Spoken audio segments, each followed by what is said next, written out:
And it was by the Danish publicist Hedegaard, who had been, well, who reported an assassination attempt on his person to the police, and who he was not part of the Jyllands-Posten newspaper that had published the cartoons, but he was another critic.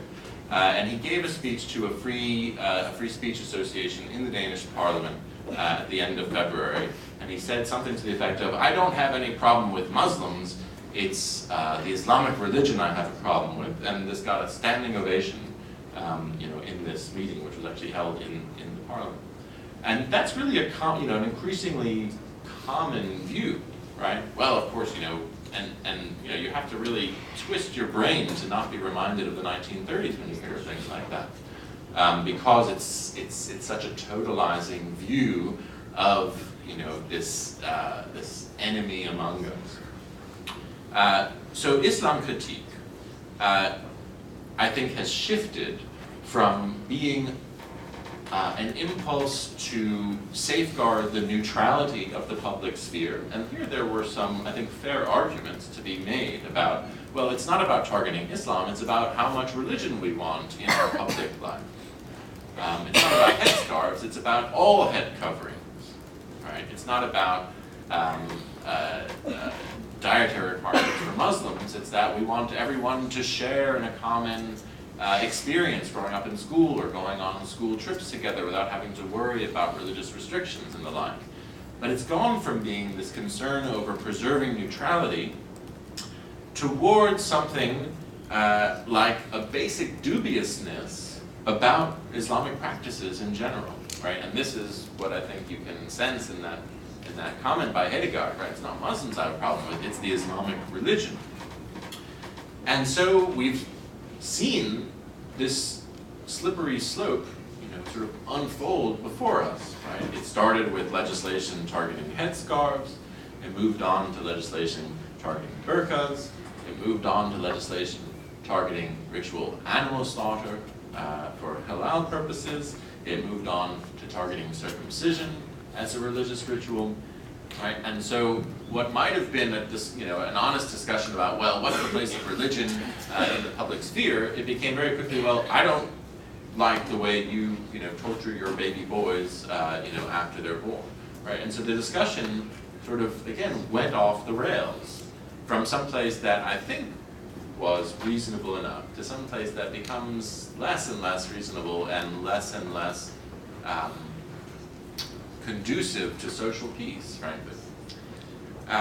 The second counter-revolutionary trend, right, besides this growth in the vehemence and the virulence of Islam critique, is that in the countries of origin, and I just mentioned this briefly, but you can think of Morocco, you can think of Turkey, you can think of Algeria, you can think of Pakistan, countries which have themselves a very robust religious infrastructure at home for their own purposes, through whether it's the Diyanet in Turkey or the Ministry of Islamic Affairs in Aarhus in Morocco, that as they have looked across the Mediterranean and seen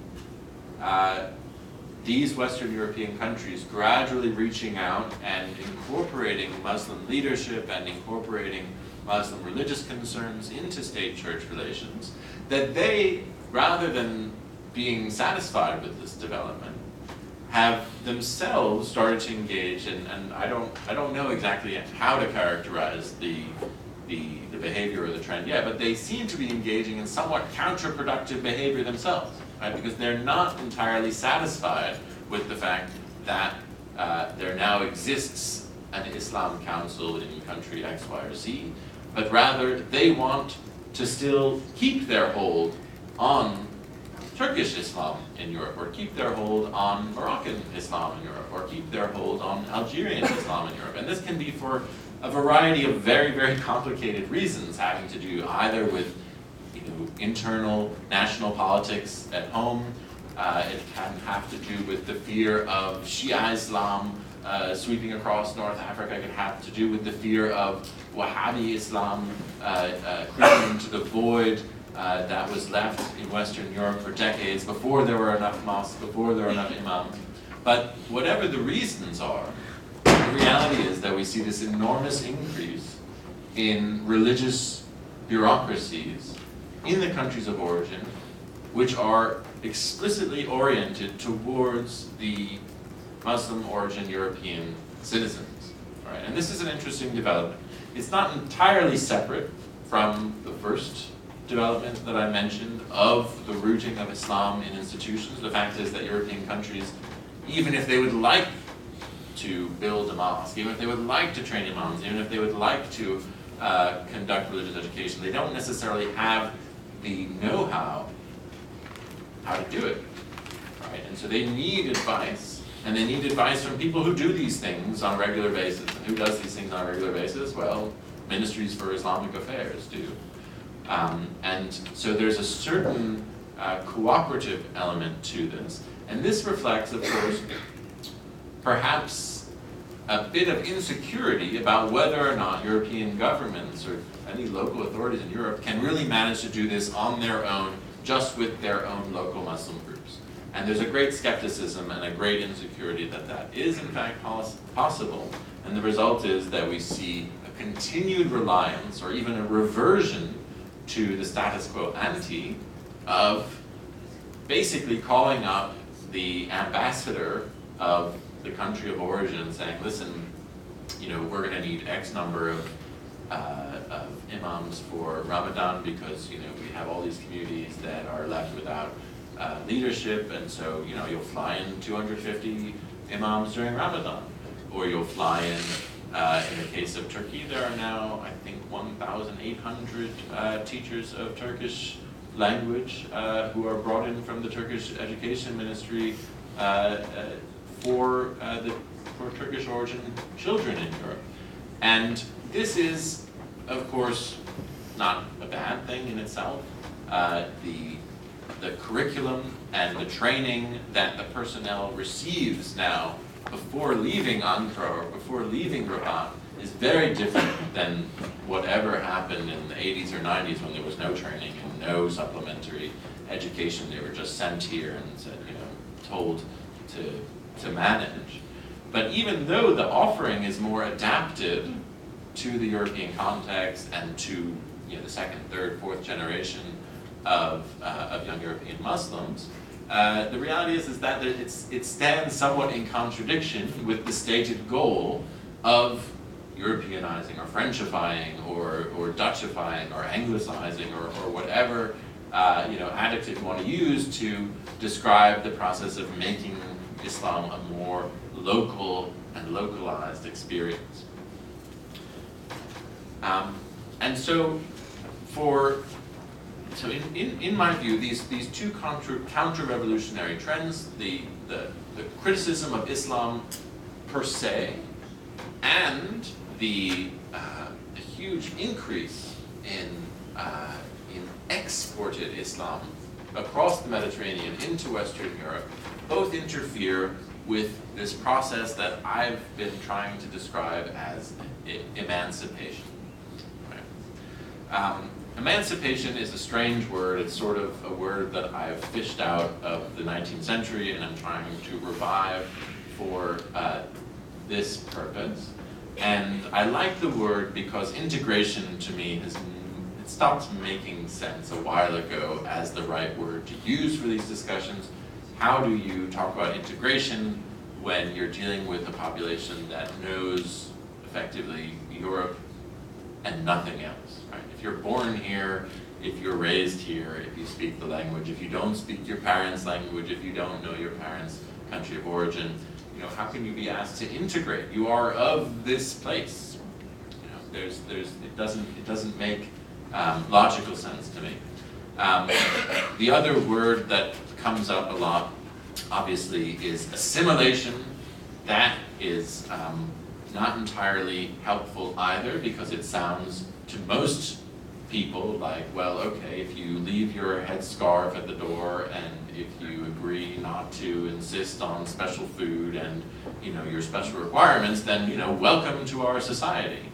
But of course, those aren't the terms on which any group is expected to practice its rights as citizens, right? Our Western democracies do allow for groupness, right? You don't have to it's not some Rousseauian ideal where it's just you and, the volonté générale and there's nothing in between. We've come a long way in the last 200 years, and we recognize associations, and we recognize federations, and we recognize churches and religious communities and the roles that they play in society, as well as simply being voluntary associations that citizens may participate in.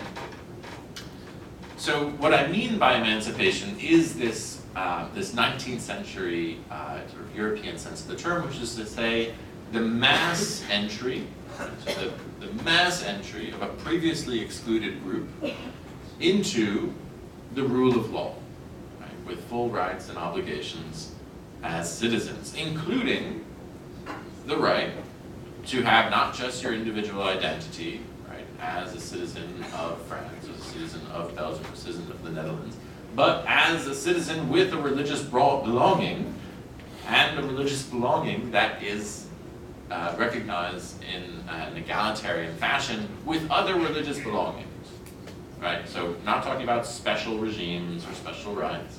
We're just talking about sort of finding, a basis of minimal religious rights, including collective rights, right? Now, the distinction, perhaps, with the 19th century, which is important to draw, is that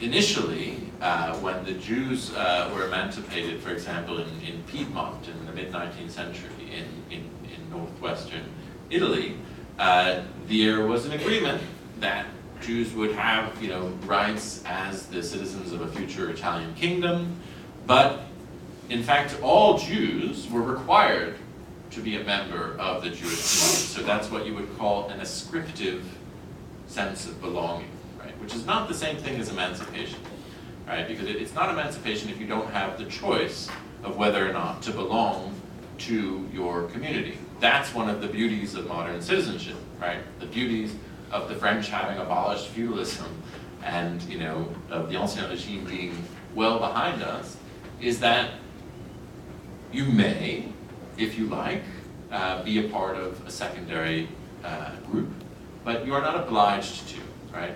Just because your father was a blacksmith doesn't mean that you have to train and join the blacksmith guild. And the same goes for your religion, right?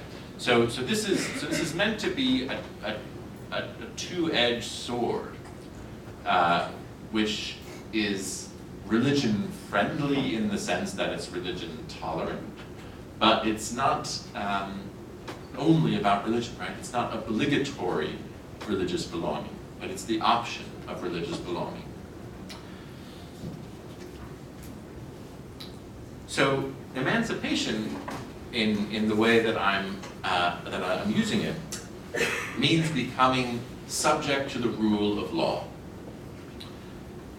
It means winning protection from administrative arbitrariness, right? And what do I mean by administrative arbitrariness? It means that, if you have one municipal coalition, say, in Hamburg, right? You had one municipal coalition in the mid-1990s that decided, okay, we're going to start granting rights to our Muslims to open up their own mosques and to engage in religious education.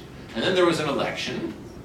That coalition left, and then there was a new political coalition, and they called off the plans to open up new mosques and look into the possibilities of religious education. That is the epitome of administrative arbitrariness, because it means that you as a citizen cannot count on the consistent application of the rule of law across elections, right? It means that you kind of have to cross your fingers and hope that you have a political party that's friendly to you. But of course, that's not citizenship, right? That's hopefulness or something, but it's not the same thing as having and exercising your full rights. It also means that you win protection from what you could call armchair theologians, right? Which is to say, all of those, usually somewhat ignorant people who are sure that they've understood the essence of a religion because either they've flipped through the holy book or because they've visited a country where the religion is practiced, but for one reason or another, they can tell you exactly what it means to practice a religion one way or another, and of course they're not at all expert, and they may well be entitled to their opinion, right? That's part of the give and take and push and pull of messy Western democracy, that's all fine, but you don't want, yourself as a citizen, you don't want your religious rights to be dependent upon, the opinions of someone who has no formal training in the topic, right? You would like, again, for your rights to be protected rather solidly behind the rule of law. Now, over the long and quite indirect course of democratization that has taken place over the last 2 centuries in Europe, we've seen groups that were once absent from the body politic. I mentioned the case of Jews who, of course, were first emancipated formally, during the revolution in France in 1789, but then it was really culminated under Napoleon in 1806, 1807 with the recognition of a Jewish community and a Jewish consistory. And this repeated itself, of course, not only where Napoleon brought his armies, in Prussia in 1812, in Frankfurt in 1848, in Italy shortly thereafter. We've seen these things happen in a kind of patterned way. So Jews, but of course minority Catholics as well, living in majority Protestant countries, had to experience emancipation in order to be allowed their full citizenship rights. Right? You will remember the Kulturkampf in the 1880s, 1890s in Imperial Germany, where Catholics were effectively banned from holding public office because of the fear of their loyalty to another potentate, another prince, just to say the Vatican and the Pope. There were also there was the need to emancipate, in a sense, the working classes as well. If you'll remember, during the interwar period in Europe, before the